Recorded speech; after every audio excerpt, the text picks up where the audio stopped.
So thank you, Hal, and everyone here at Brown who's organized the event today and included me. So there's been a little bit of volatility in my presentation. I used to have a friend. Well, he's still a friend, but he was going to be my buddy up here. So now I'm by myself, so I had to kind of reformulate a bit. John Dunn was going to be here until recently. So I'm going to give a really, well, I got to watch the time. Is there a clock in here? I'll get my phone.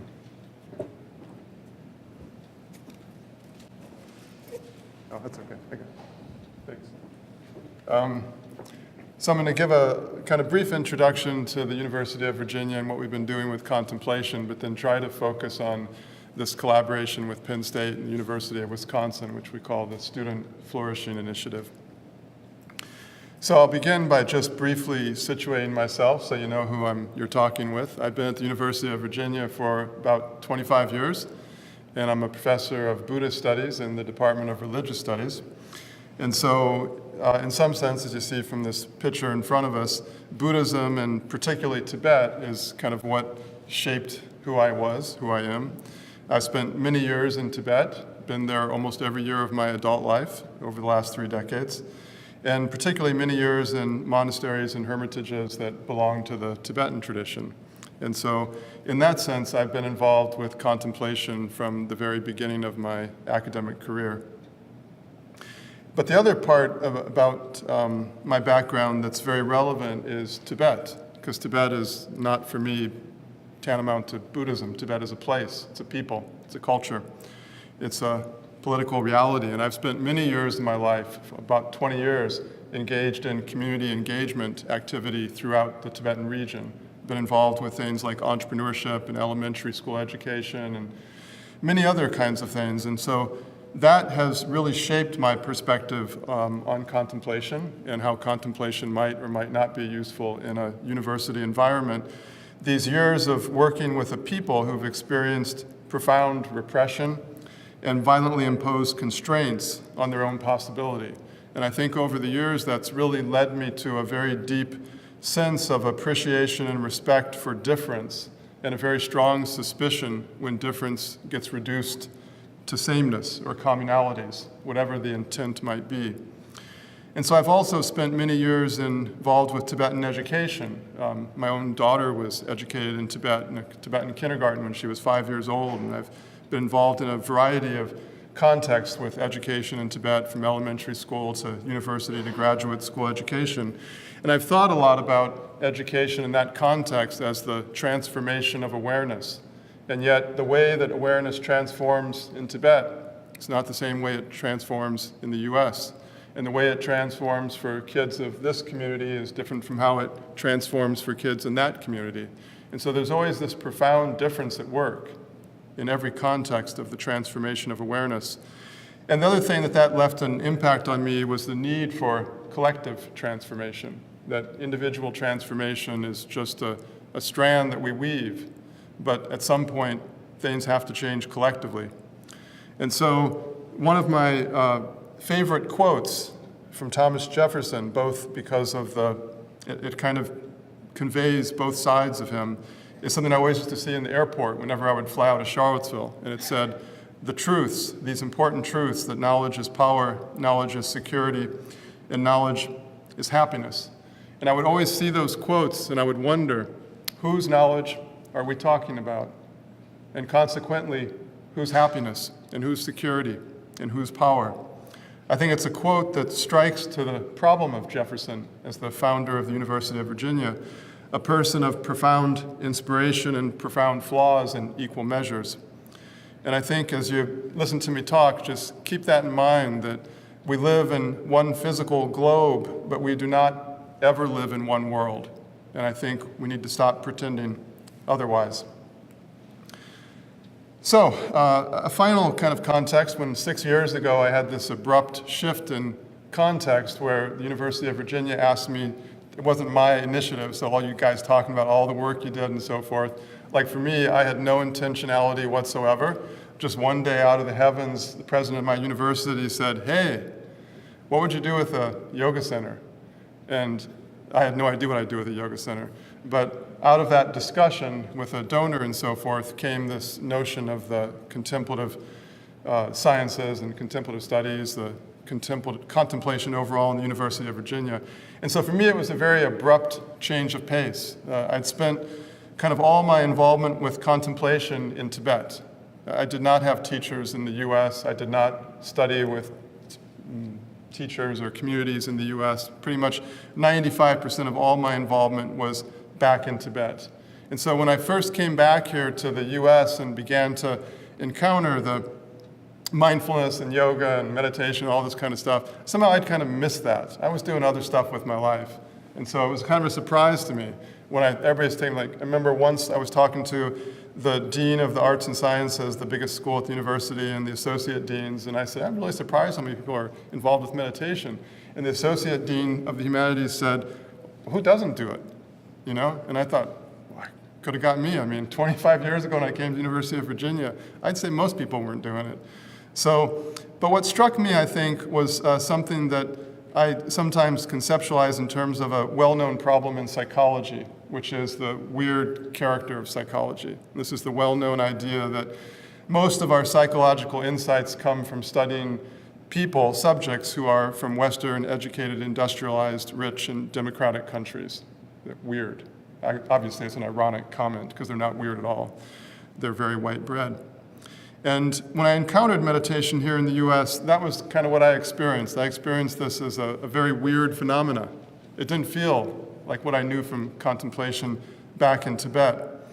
And I think that caused a lot of reflection on my part. Why did it feel so strange? Why did it feel so odd? And what was I actually doing, getting myself involved with this kind of project?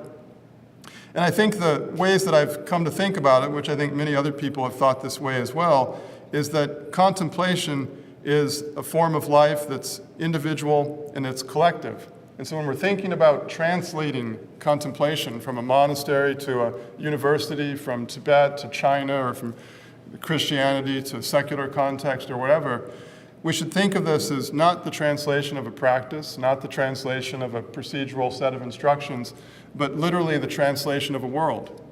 And that's a very complex project. And if you start off with that thought, you might go down a very different path than if you go thinking, this is all about extraordinary experiences that we have in common across this great world of ours. And all we have to do is translate the procedural instructions so we can kick into that communality. I mean, it's, like Lewis said, we all have different opinions, so you're hearing mine. So, and this is just a quote from Jefferson about contemplation and some pictures of the University of Virginia. So when we started, we had this opportunity to think about contemplation at the University of Virginia. One of the things that we kind of insisted in from the start is to really think of it as an organizational challenge. Not about how can we insert contemplation into the University of Virginia, but rather we wanted to stand back and think about the university as a whole. Look at the organizational structure of the university, the organizational behavior of the university. What are some of the major challenges that we face in research and student life and academic classrooms and so forth? And how might we mobilize something called contemplation in order to address those? And I think you'll hear about with the Student Flourishing Initiative too, my main impetus was not to bring contemplation into the university. My main impetus was to think, how could we take this reality that we all situate ourselves within, a university or a college, and try to basically transform it to better perform the mission that we believe in? And that was really my goal, and I think our organization's goal in thinking about contemplation at the University of Virginia. So we wanted to think about research and learning and engagement, all three of these in equal measures, not simply pursue a pedagogical project or a research center or engaged applied work. And we also wanted to look at the different schools and the different contexts at the university in an extremely differentiated way, because the challenges faced in the law school are not the challenges faced in the humanities, and the challenges faced in the humanities are not the challenges faced in the medical school or the nursing school. And so we wanted to look at each one of these before we just foisted off on them something called contemplation or contemplative pedagogy, and craft solutions that might make sense for where they were, what their aspirations were, what their challenges were, what their hopes were, what their fears were. And we also wanted to look not just at academic life, but but it's student life, a very different world, the residential side of the student experience. And so this entailed a lot of political work. And I don't know, where's Anne? Yeah. So this is a mangled memory I have of you telling me something about what you thought politics were. Do you remember that? Okay. Well, then I can just say whatever I want to say. So I think you said something like politics are the art of being human with each other, or something like that. Okay, it's a good quote. So I've done a lot of political work in my life.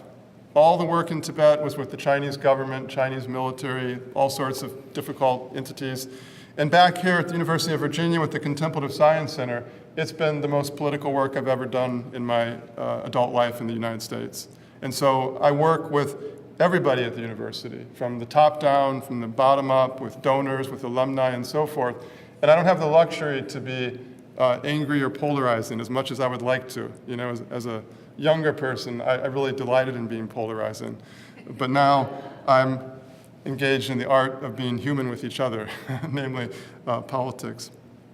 So, really briefly, academic classroom, just to cite a couple examples, and I'll give you a larger example of how I forced myself to get into this space.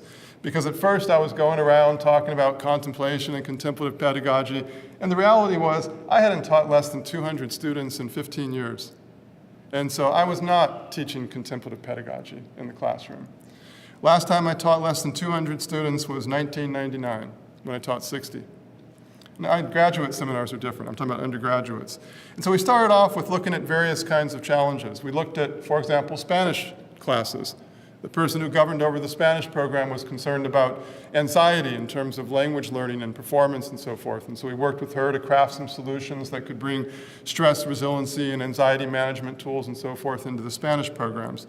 We created dedicated courses, like a mindfulness and compassion course that first Susan Bauer-Wu and Dorothy Bach taught, and then several others took that course and went with it. We did courses that took religious studies, yoga, tradition, and practice, that were kind of religious studies courses that had a experiential dimension to it, where people studied the tradition that they were doing. Undergraduate commerce school, wisdom and well-being, the compassionate care initiative in the nursing school, and so forth. And the practice, or the course that I forced myself to get involved with was predictably involve 200 students, because I just thought, you know, I've taught 20 students, people have done it before, I could see how you could do it. It wasn't that it's like easy, but it's not challenging the way it is to take 200 students and make it into a contemplative space. And so Curtis Schaefer and I, another Tibetan Buddhist studies person, we created a course from scratch called Buddhist Meditation in the Modern World. It was a foolhardy venture. So the idea was that we wanted to make a class that was 200 kids, that was intellectually substantial, and yet was profoundly experiential. And so we created a model of Tibetan Buddhist meditation, a 12-fold typology, which you see up there. And I was responsible for crafting lectures for this. We also made a massive open online course where I had to make these horribly long lectures, despite being told not to do it. I had to do it because it was an inner imperative. And I hated myself for it, and I will never do it again. So I crafted these 60-minute lectures about, you know, the ordinary preliminaries and mindfulness and calm and insight and so forth. And then Curtis was responsible for talking about the science of these practices, and also the way in which in American culture people had engaged in secular adaptations of them. And so we would trade every Tuesday and Thursday. He would do the science and the secular adaptation. I would do the traditional Buddhist practice. And then in these large lecture courses in public universities, what you do is you break up into sections where Thursday and Friday they meet in groups of 20, and a TA would lead them in a discussion. And so we transformed that into a practice lab. And the practices they did were completely secular and adapted in character. And that was intentional. Not only, of course, was it problematic in a public university, but also because we wanted them to understand, you're studying this practice, you're doing that practice, what is the difference? What has changed? What contexts are constitutive? Which ones are accidental, and so forth? And then finally, we ended up flipping the classroom, where we not only did the contemplative labs, but we emptied the classroom out of the lecture space. And we began to re-choreograph the lecture space as a workshop, even with 200 kids. And this was in non-ideal environments. It was a tiered classroom like this. completely fixed classroom setting and so forth. And yet we managed to do that. So I'm going to come back to those issues at the end of my presentation with the student flourishing. But that was how I forced myself to kind of get into this space. So also residential life, very deep partnership with the Division of Student Affairs, Student Health, residential dorms, intramurals, late evening council, late evening classes, career counseling, et cetera. So this is the kind of work we've been doing in the co-curricular space. And we've also been engaged extensively in research work. The Compassionate Schools Project in Louisville, Kentucky involves 20,000 kids in K through 5 elementary school education, which we kind of sponsored and put together the relationship with. Another large project on lupus, trying to craft a contemplative intervention and see if it can impact the biology of the disease. With the University of Wisconsin, we're currently working together on a program on engineering graduate schools and looking at how a contemplative intervention in the non-academic space might affect research creativity. And then finally, a large research project that I just recently put together with a colleague of mine is to create an integrated student data repository. For those of you who don't think a lot about student data, it's typically completely siloed in character and unavailable to researchers. And so if you want to understand the students you work with, not in the abstraction, but your students, and where these kinds of students suffer, those kind of students stumble, these students succeed, and so forth, the data is there. It comes from Student Health Center, it comes from the Academic Registrar's Office, it comes from the swipe card data in intramural and residential dormitories and so forth. But typically this data all sits scattered around in spreadsheets and various kinds of things. You can't connect them together, they're not normalized. So I've been working with others on putting together an initiative to bring all this stuff together, with my goal being that we can then better understand our students in a differentiated fashion. Like if we are worried for why minority students don't succeed in this major, or there's gender issues in this particular area, or students are leaving the dormitories with behavioral problems and so forth, how can we reach out and proactively customize interventions for them, or reach out to them just in time and not just kind of abstractly think, oh, we're offering this will help people. So that's another big research project we've been doing. Okay, and the last couple of little things with regards to UVA. I've also been involved with a space project, space, not like outer space, but a building project. And the building project, you would not believe how expensive it is to build institutional buildings. So Hal and I were talking about it, and he was like, what does that cost, like 10 million? Oh, not that much. And I was like, it actually costs $2.5 million just to do a design for a building that may never happen. So, but this has been a really interesting project because we've had the opportunity to think, what would you do if you designed an academic building from scratch for the kinds of things that we're talking about?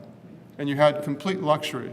And what we've come up with is we decided to make every single space from 400 plus people to 20 people have the kind of following aspects to it. On the one hand, everything flat, completely flat classrooms. We have all these tiered classrooms at the University of Virginia. But also, we decided we wanted them to be completely empty. So every class is empty. Like you'll have these active learning classrooms where you have circular tables that can't be moved. So that's one model of active learning. So we built hidden storage spaces throughout the building so that every single space, including the one with 400, you can basically configure it and you can empty it out again. And so you can make it available for somatic work, for meditation, for lectures, for interactive incubations, workshop-style learning, and so forth. And another thing that we did, which relates to me these days a lot to the contemplative work, is we made it extremely biophilic. We created gardens in the design at every single level. It's a 4-floor building. And so every level has gardens that are integrated with the classroom environment so that students are constantly moving through the built environment and being exposed to the natural environment. And then finally, we've done a lot of work with digital innovation. So, and these are all like the mess of my mind. So I've spent 20 years of my life doing software design. And so I've built this platform for the University of Virginia, which we're now using for the Student Flourishing Initiative, as well as our broader contemplative work. And you see up here just one example of it that deals with audio video. So you can search an audio video. I put the word meditation in, and it searches across the oral archive. because all the transcripts are put into this big index that you can search. And then when you do the search, it tells you that word appears at this second, this minute and this second. And you can go right to that and begin to see how people are talking, not just search text, but search the oral kind of repository and content. And then you can go right to that instance. This is a couple of monks at Drikung Til Monastery in central Tibet, and it jumps right to that moment when they said the word meditation. I can't quite read what he's saying. And then the metadata for the videos and text and images and everything else, wherever it has a place name or a subject, and a subject can be a type of meditation or a type of cognitive activity or whatever, you can click on it and it automatically tells you every other object in the system, every video, every image, every text, and so forth. And then it creates these websites for thousands of places and thousands of objects where this is Lhasa, and it shows the videos and photographs and so forth of Lhasa.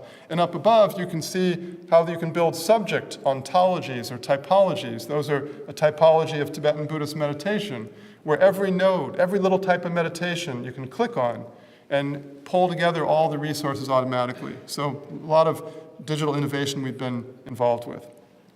And I'll skip that. So, to the larger project, or smaller project, I suppose. This is an intersection of the University of Wisconsin and University of Virginia and Penn State. And it came initially from, I suppose, Richie Davidson and I were talking about doing something together with regards to undergraduate education. And we were both kind of saying, let's do it. And then he said, let's do this. And I said, okay, let's do that. And then later, Penn State came aboard via Mark Greenberg and then Rob Roser. And we formed this idea of a 3 public university partnership to address the issue of first-year education, freshman education. And we decided to design a platform which would initially manifest in a course that would try to bring together these ideas and practices around human flourishing for students as they begin their undergraduate experience. And so these are the 6 partners. John and myself are the Buddhologists in the room. And Richie, obviously a neuroscientist. Mark Greenberg, one of the major educational researchers in the country. And Rob, also in education and psychology, major researcher and teacher. And Karen Inklis, a major figure in higher education research at the University of Virginia. These are pictures of our 3 campuses. So before I launch into that, I'll just tell you kind of 2 ways in which I got into this project. One was the Compassionate Schools Project. It was one of the first signature projects we did at the University of Virginia. It was a project where we designed a curriculum, which currently doesn't really have a name, but we can call it the Compassionate Schools Curriculum. And the curriculum basically tries to weave together 4 elements into a seamless whole for K through 5 kids. Mindfulness, yoga, social-emotional learning, and nutrition. Trying to treat each one of those equally and put them into an interdependent conversation with each other. And then we're doing this large randomized control trial with 20,000 kids throughout the Jefferson County public school system in Louisville. And what really impressed me about that was when we look at kids who are 6 years old or 7-year-olds or 8-year-olds, like I was looking at Louisville or before I was looking in Tibet and so forth, we don't really objectify them. And we do only when they're our children. I totally objectified my daughters. But you go into a kindergarten school and you don't think like, oh, that's your responsibility. You don't want to learn? Get out of here. We just don't do that, right? We feel their potential. We feel the fragility of the possibility for them to actualize that potential. And we feel moved to act. Zoom forward about 13 years later and they're 18, 19, it's totally different. We don't treat them the same way. Our objectification of them is so much stronger as college faculty and administrators and so forth. And I just had this overwhelming feeling that I didn't really want to continue to participate in that. At the same time, my younger daughter was going to college at another college, and she was, like many young women of her age, she was crashing and burning. It was like watching a slow-motion car wreck. You can't do anything about it. And I just thought, it's another college, just like the University of Virginia, just like Brown University. Nobody's evil, nobody's malevolent, nobody's conspiring to destroy her, and yet, there it is. We just watch. And then we complain about the this generation and that generation, and we say, oh, they don't want to learn, it's not my problem, and so forth. We complain about helicopter parents and all these other reasons why we don't want to proactively reinvent the university and make it a place that's a compelling place that can carry all of these students as much as possible into a future that's marked by their own flourishing, personal, professional, physical, emotional, and social, and so forth. And really, with those kinds of moments, I just thought, I don't want to be part of this anymore. I want to do something different. And so for me, that was how I found my way into this Student Flourishing Initiative. And so the basic goals are to enable first-year undergraduates to flourish across every level, physically, emotionally, mentally, socially, intellectually, to flourish as students, as academics, as intellectuals, but also flourish in their personal life, to flourish as professionals on the other side of graduation, to flourish as engaged members of communities. And this is rooted, the approach we've taken, in this notion that we all flourish or none of us flourish, and that flourishing has to be rooted in the wisdom of sameness, but also in the wisdom of difference.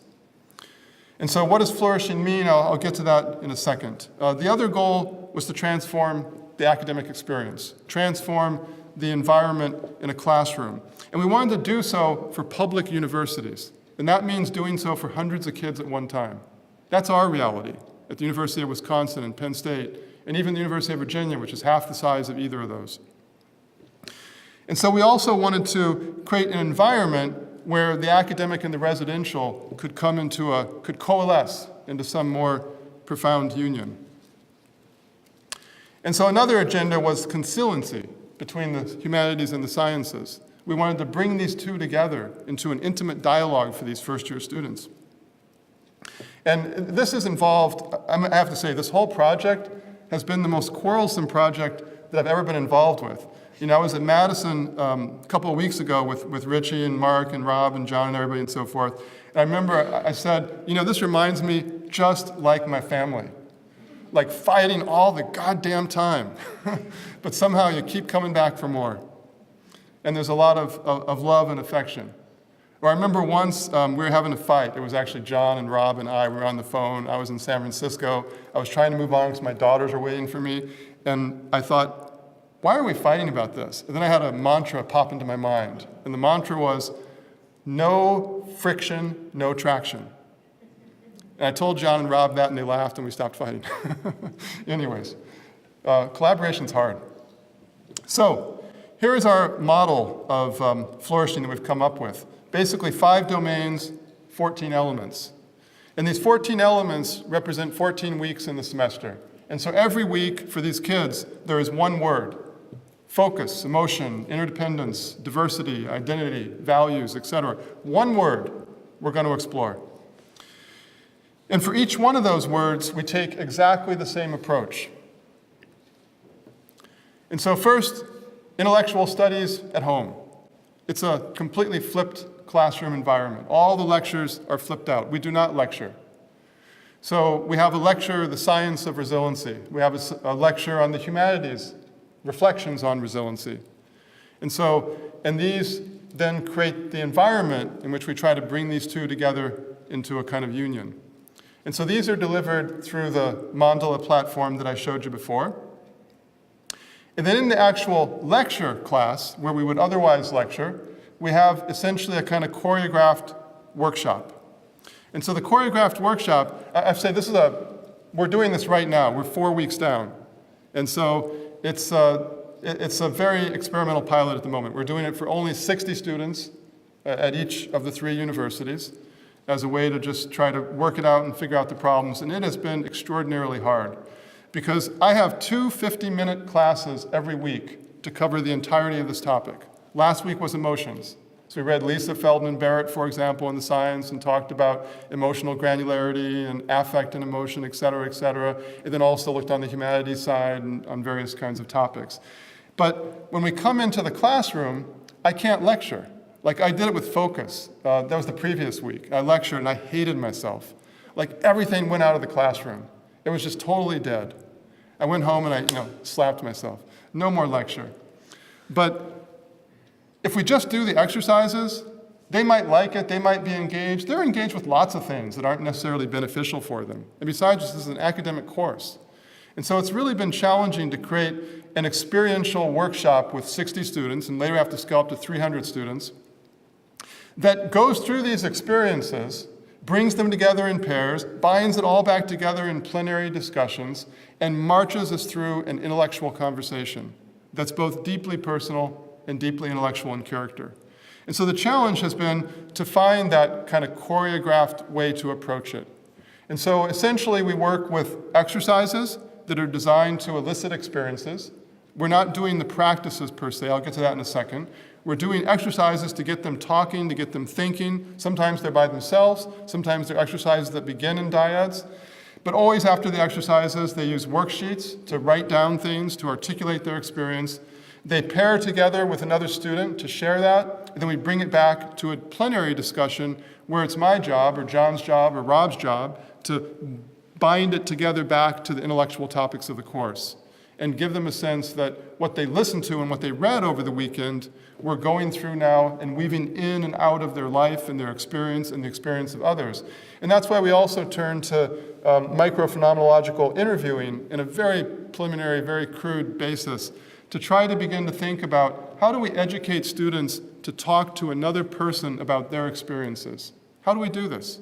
And I immediately found this was just impossible to implement. Not that I've been trained, I told Anne I'm not trained, but I talked to Claire, who's the kind of person behind this, about it, and we're gonna collaborate with her over the year. But we just wanted to get going because whether we have a formal training or not, they are talking with each other about their experiences. And if we don't thematize that, if we don't raise that as an issue and give them a vocabulary for it, get them to think about it, they're not going to grow. And then finally, practices. And so apart from that, the lectures that are delivered online and the readings and the choreographed workshop environment, we give them practices. So each week they have formal practices and they have informal practices. How do you work with focus? How do you work with compassion? How do you work with resiliency? How do you work with diversity, et cetera? And then informal practices, things that don't have a beginning, a middle, and an end, but that you can weave together in your life as you're walking across campus or talking to people. And these are done in groups of 20.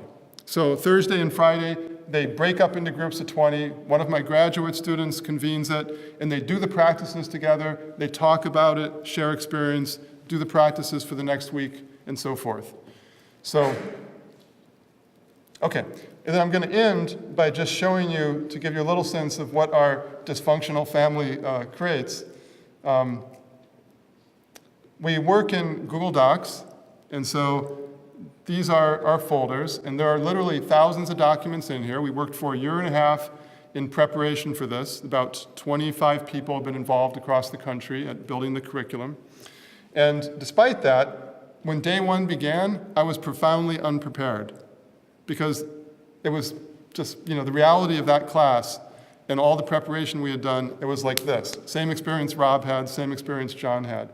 So if I come in here, and I'm not talking about the research project because that's really going into overdrive this year. The course is a subject of a longitudinal research study, which right now we're just piloting everything for the curriculum. So here we have, just in the curriculum section, flourishing, et cetera. And then if you go into a particular folder, here's the emotional folder. And so you have emotional exercises, a script for the class, the science lecture, and so forth. And just to give you a sense of the detail, these are the notes for the science lecture.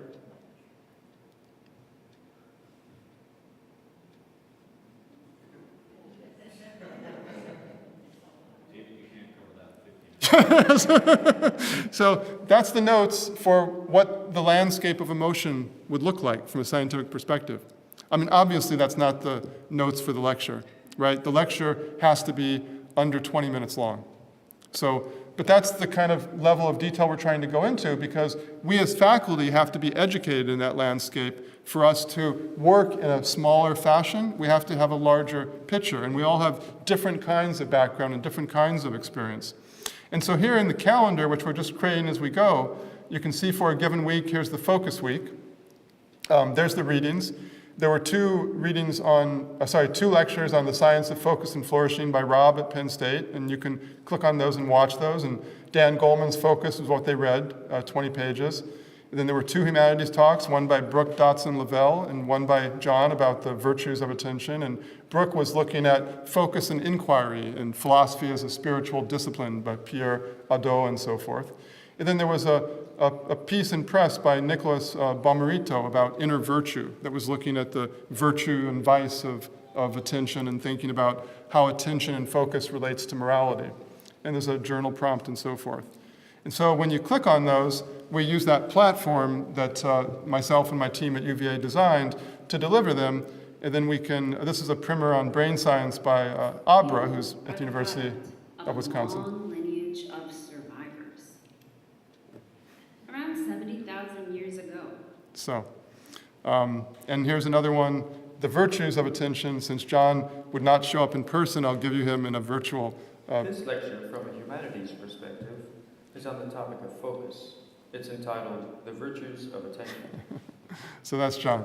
Now, we do all these talks about 24 hours after they were supposed to be posted. So this is really a project in motion. Like this week, next week is happiness. And I happen to know, because I was up very late last night, that they were posted very late last night. And so just in time for the students to have them for the weekend to prepare for next week on happiness. So I think I'll stop there. But that gives you a short picture of the Student Flourishing Initiative.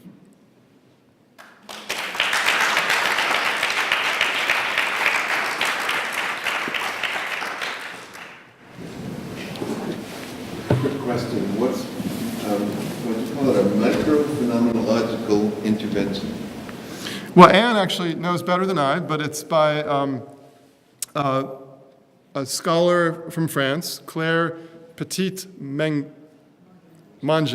Yes, sorry, pronunciation dysfunctionality. And she's at the Husserlian Archive, I think, but she has a strong background in phenomenology, also in contemplation. And she created a technique which was initially called the elicitation technique for interviewing, and then later got renamed as the micro-phenomenological interviewing.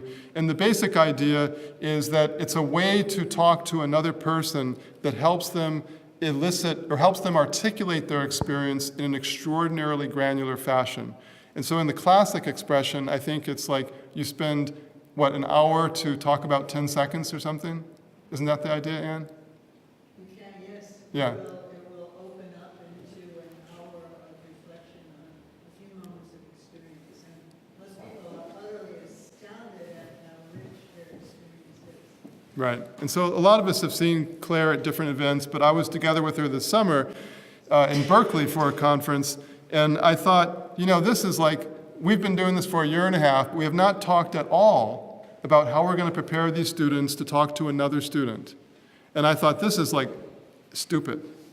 And so, of course, in 1 month, you know, Claire looked at me like I was an idiot, of course. I was like, hey, how about we do this for the fall, you know? And she's like, no, but she was really interested to talk about it as part of a broader, longer effort, so we're in discussions with her. But we just took some of her published research and so forth, and we distilled from that some ways to begin to talk to our students, to sensitize them to the issue that by talking to another student, there's real commitments involved with that. And that this is part of what we're exploring over the course of the semester. How can you be present to another person? And not only how can you articulate your own experience, but how can you help another person attend to the granular details of their own experience? So that's the kind of basic idea behind it. So that in the scheme that I was talking about this morning, that would be second person intersubjective experience, and finding techniques and methods to improve that is very important. Yeah. And that's a really essential part of the class, is that how do you create in a space of 200 or 300 kids a sense that this is an intimate space that's crisscrossed by many different intimate conversations where people have respected each other and listened to each other across often great differences.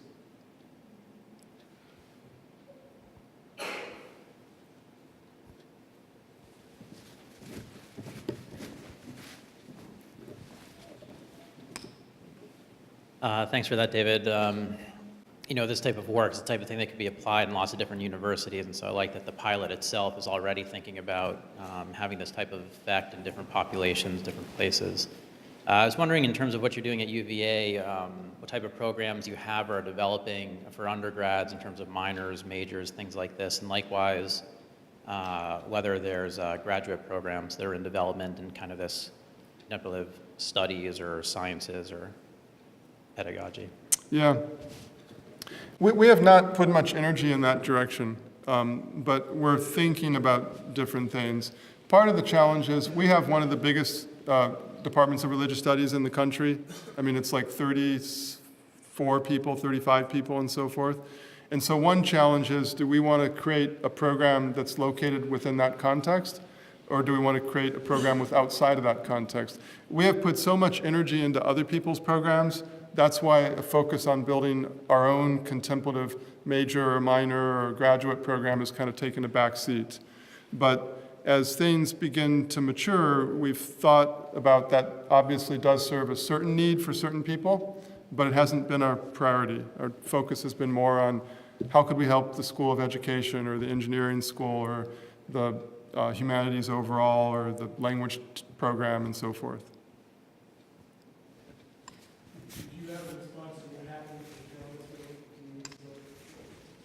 Do I have a response?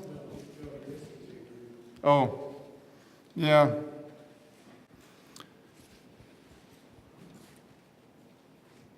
Well, I can tell you at the personal level. When I was brought into this discussion, it wasn't really literally like I was trying to do anything at the University of Virginia with contemplation. I just was not. My attention was focused on Asia. And I would come back, and I don't think I was a jerk, you have to ask my students though, but I was just like teaching my classes, doing my job, had a large graduate program, and I was focused on the plight of Tibet and the plight of Tibetans. And at one point I had like 35 people working full-time for me over in Asia. And so that was really where my attention was. And so when this opportunity came, I did not make a strategic decision, oh, what a great opportunity, I want to do this with my life now. Instead, I joke that in another life, I certainly would have been a wedding organizer. Because if you put something in front of me and no one's organizing it, I will just organize it. It's not like intelligent or strategic, it's just like, put food in front of someone and they just eat it, I'll just organize things. And so they put this in front of me and I just organized it. Now it happened to be something I really knew a bit about, contemplation, that I cared about. But one of the challenges that I faced was I just couldn't understand why I would do this. Because it seemed to me that it was mostly about people who already had enough privileges in their life. And it felt like I was putting my energies in a place where people did not have such privileges and were on the other side of any kind of line of equity you might draw. And that seemed a more appropriate place to put my energies. And so when I started to think about seriously getting involved in this field and these activities, that was one of the things I told our donors and I told other people involved, that if we didn't make this centrally about issues of equity and justice and diversity, social justice, then I really didn't want to be involved. And I feel over the last 5 years that I'm not at all satisfied with how far we've gone on that. We've made lots of great strides. There are certain things I could point to, which I won't, where I think we've accomplished something. I think certainly the Compassionate Schools Project in Louisville is one example, but I won't mention other examples. But to me, it's terribly inadequate. And so my personal response to what happened in August was, of course, for me, a very familiar scene, not because of Charlottesville, but because that's what I see all the time in Tibet, is these kinds of situations in a different context. And it made me think, that there is never any time like the present, that we've finished 5 years of the center's development. It's gone from basically being me and one other person to having a really large team and a far-flung set of projects on various quarters. And it's time to realize that promise and that potential, that it should be centrally and positively oriented around helping mobilize change at the University of Virginia. around these kinds of issues. And so rather than say, oh, this year we're doing that and so forth, I would just say my response has been that I would like to measure myself and measure the center by what we do over the next 5 years and whether we're able to take the momentum we've made and really bring that in a constructive, meaningful way to accomplishing significant change around these issues. I mean, I think the University of Virginia is not necessarily different from other universities. It's just universities as a whole are marked by profound lines of inequity and a inability to understand the fact that we're working from models that are foisted on everybody as if they're universal, and they are not. And that to me is just completely unacceptable. And Jake and I were talking about that over lunch. Like even this class right now, I mean, at some level, this class is so difficult to pull together. But if this was how the class stayed, I would hate it. Because this class is all about Euro-American models of these things and some faux white Buddhist adaptations from Asia. And if that's what student flourishing is, then I think we've failed. And so this has been very hard to push out, but what I'm trying to work on in the backgrounds this year is to see how can we take this and make it something where, whether we're looking at attention or focus or emotions or happiness or whatever, that it's rooted in a profound diversity of voices and communities and cultures and people around the world.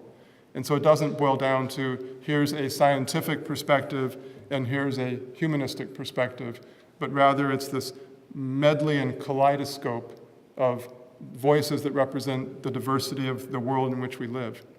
But you know, when I was at Naropa, I think it was last year, and I gave a quote. See, it's like an obligatory thing to give a quote from Thomas Jefferson, because you know he founded our university. I mean, it's like, it's not in the contract, but it's almost there. And I gave a quote Thomas Jefferson, because it's a mindless thing almost. And someone in the audience was very negatively impacted by it. And just like last night, someone wrote me because I mentioned one of the things I'm doing with my students in my class is I'm hosting all of them for dinner at my house, like not one by one, more like groups of 7 by 7 over the course of the semester. And I use the term Jeffersonian dinner. It's a term we use at the University of Virginia for these contemplative dinners where it's really the dinner is modeled as a contemplation and it's a very intimate conversation. And someone wrote me last night who was mad at me about something. And so they just said, what are you talking about, Jeffersonian dinner, you know? He's a racist and a rapist and et cetera, et cetera, et cetera. And, oh, I lost my train of thought.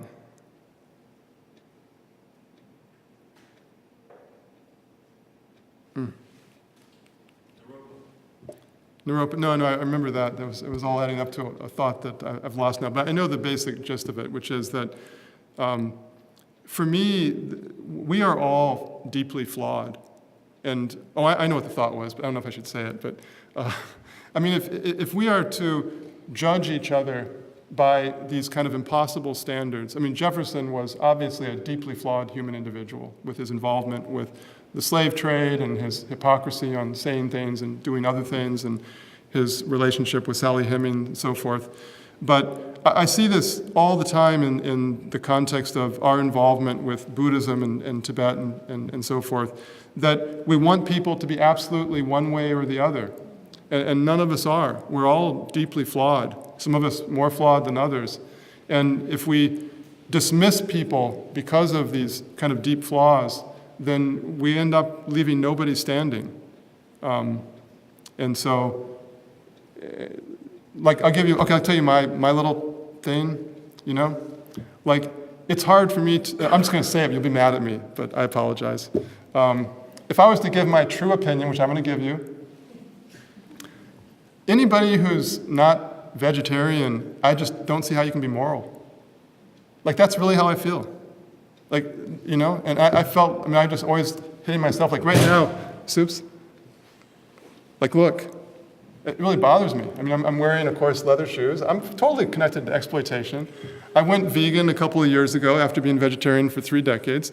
But if I went around just judging people by that, which part of me would like to, who would be my friend? All my friends would hate me. Almost all my friends, I have very few friends who are vegan, you know? And I could bash myself endlessly, because I know the secret flaws of my life, right? You guys don't know, I'm not going to tell you either. But, you know, they're pretty extensive and long list and so on.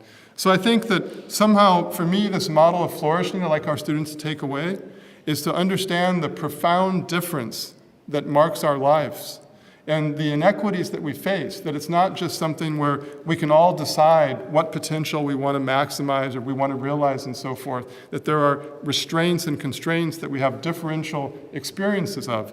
And so we have to have a sense of collective responsibility, and we have to appreciate that difference, and we have to be courageous to call attention to exploitation and privilege and differentials of power. But at the same time, we also need to figure out a way to redeem our lives and redeem this messy reality of where we live. And so in that redemption, so that's why Thomas Jefferson, yes, very deeply flawed person, but I would not throw him out the window completely, because he's also someone who had his inspirations, just like we all did. And you know, you guys, not you guys, but a lot of people involved in the contemplative community obviously look over and they see these Tibetans and blah, blah, blah. I lived with those people, you know, some of the greatest figures of this generation now. They were my friends. They're the same age as I am now. We're all just people. We all have, you know, flaws greater and less than, anyways. Well, that was a cumbersome response. Yeah.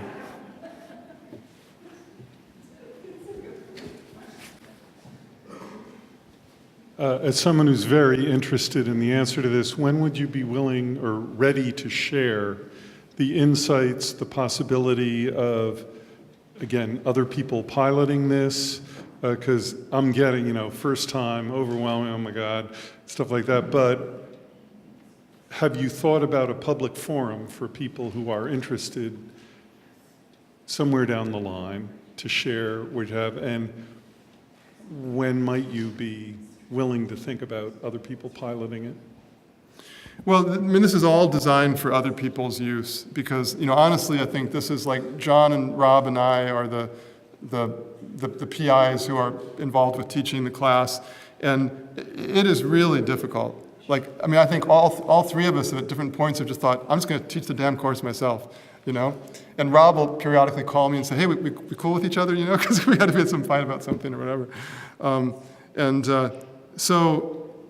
But we've come together, because I think we also see like, I would never be able to do this course by myself. That'd be a joke. I mean, it'd be like a lukewarm, you know, milk toast or something. So, but it's going to take a while to get into a state that would be usable for anybody else. So I think what we're going to do is take stock at the end of this semester, figure out between us, you know, and hammer out the differences. There's also 3 co-teachers, so we have 6 teachers altogether. And go about creating a really robust draft of this, because right now we're just creating it each week by week. And then we'll talk about what might be a reasonable way to maybe have some other partners who wanted to try it out and use it. I can't decide anything about that, so if I say anything, people get mad at me. But my perspective, I'd rather do it sooner rather than later, because I think having other people use it will give us really useful feedback. You know, like for that kind of person in that kind of setting, what's it like, you know? But I would hope sooner rather than later, but I don't really know, to be honest.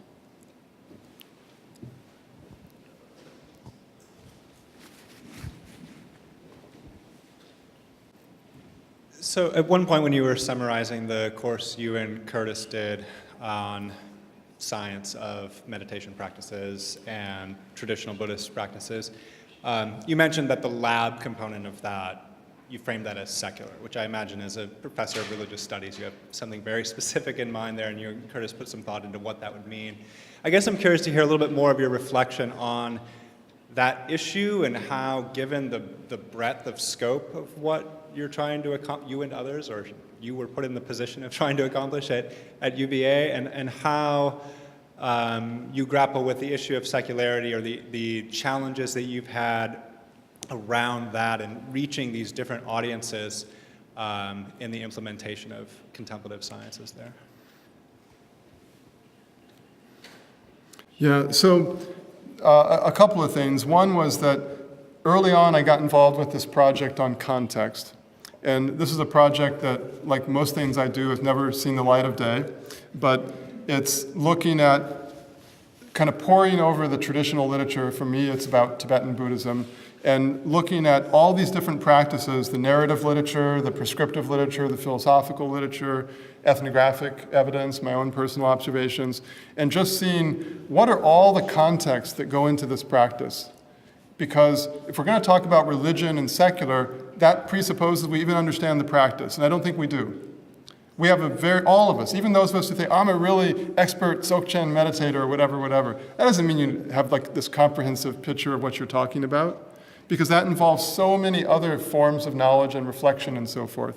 And so the last 7 years, 6 years, I've got involved with just trying to mobilize this project to think systematically in the Tibetan Buddhist context. If you look at this practice, what are all the contexts that might be constitutive of the impact that this practice has in its context? So philosophical, spatial, communal, ways in which Tibetans understand their bodies and minds and emotions, and et cetera, et cetera, et cetera. So one part of the course that Curtis and I wanted to discuss, even though we couldn't get into that level of detail, was to get the students to be thinking about, what is my context? What is the context like? That's the Tibetan Buddhist context. Now, this is my context as an undergraduate at the University of Virginia, and if I am really interested in the thought experiment and the practical experiment of being inspired by this and doing something like that over here, I've got to love that world that I'm designing towards. That world is my world, the American world, this world of an undergraduate at a US university and so forth. And so that was the notion of having these courses be called, the practices be called secular, was the idea that they if they wanted to, they could adapt it for their own religious context. But what we were offering them was something that was outside of that, that was deliberately stripping away these contexts and making them think about it, making them experience that as potentially even a violent thing to strip away that context and what happens to the practice in that context. So that was one issue. A second one was that for me, a lot of it's about cosmology, because we can take these techniques in the class and we can transmit them, we can put them into a new context, reframe them and reposition them and so forth. But one of the things that you strip them out of from their original context is a cosmological shared understanding. And that is a so much more difficult project. Like whether it's Louisville, Kentucky for those kids in the K through 5, or it's the University of Virginia first-year students in the student flourishing class, a cosmology, how we experience time and space, and how our values and sensibilities and categories are embedded in all these sensory experiences that we have, that's something that's a far greater challenge that we face. And so I wanted them to think about that. I couldn't solve that problem for them, but to get them to understand that this whole thing, it's a world that we're talking about, not just a bunch of techniques that we can plop in and now you're all better and so forth. And the final thing about that is that, the last 6 years, as I increasingly do things that, what do I know about, I'm not Lisa Feldman Barrett, so you have me talking about emotion or other kinds of things that I do. They feel very shallow. I mean, I feel like I try to broker things for people. But I felt myself a little bit starved for what I fell in love with at the beginning, which is Tibetan Buddhism. And so I've gone back to a project that I'm hopefully launching next month on Dzogchen, which is a profoundly deep vertical immersion in what I know about really well. I tried to build an international community of people involved with Dzogchen to try to see how we could take that deep knowledge that we have and experience and mobilize that kind of dark productivity, that dark knowledge that we have we can't share with others easily, and figure out how to translate that in ways that make the tradition accessible to other people without simplifying it or dumbing it down. So That's another thought about that bigger challenge.